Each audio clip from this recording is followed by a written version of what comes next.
Come sindacato dei pensionati sono 5 anni che stiamo rivendicando l'applicazione di una legge importante che è la legge sulla non autosufficienza e ancora non abbiamo risposte. Una delle cose che vogliamo mettere in evidenza è appunto questa che veniva ripresa anche dai giornali stamattina e che è avvenuto in questi 5 anni un processo di risanamento dei buchi clamorosi che c'erano nella sanità pubblica regionale.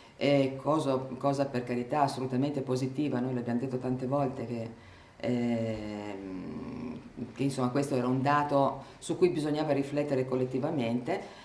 Zaia l'ha fatto insieme alla sua giunta, l'ha fatto facendo delle scelte assolutamente autonome come giunta senza confronto, in particolare con le organizzazioni sindacali, ma questo noi diciamo che è avvenuto purtroppo a scapito di quel pezzo di sistema sanitario regionale che doveva essere invece rinvigorito e rilanciato a fronte di quello che è contenuto non solo nella legge regionale sulla non autosufficienza, ma anche nel piano sociosanitario regionale, cioè le cure primarie, la medicina di territorio, quei servizi intermedi che avrebbero dovuto fare da filtro, diciamo così, al bisogno assistenziale delle persone e in particolare degli anziani prima dell'arrivo all'ospedale.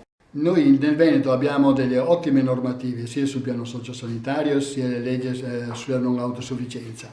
Peccato che non siano conseguentemente applicate dai gestori.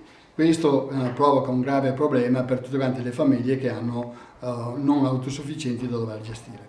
Vogliamo che qualcuno ci dica se i non autosufficienti veneti sono assistiti o no. Noi riteniamo di no.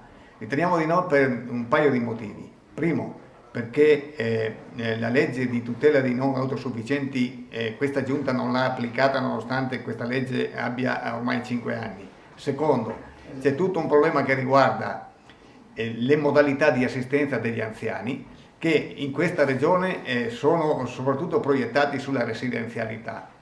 Spendendo una cifra importante della cifra totale per la non autosufficienza, mentre al di là di quello che si dice, al di là di quello che dovrebbe essere, che è il problema della domiciliarità, quindi il portare l'anziano a casa propria, l'anziano non autosufficiente alla casa propria, non si investe in questa direzione, al di là delle dichiarazioni che poi si fanno. Tutti sono d'accordo che il futuro dovrebbe essere la domiciliarità, però in quella direzione non si investe. Quindi tu assumi la decisione e poi la porti fino in fondo. Noi questo atteggiamento Della rete di assistenza, cioè quella territoriale.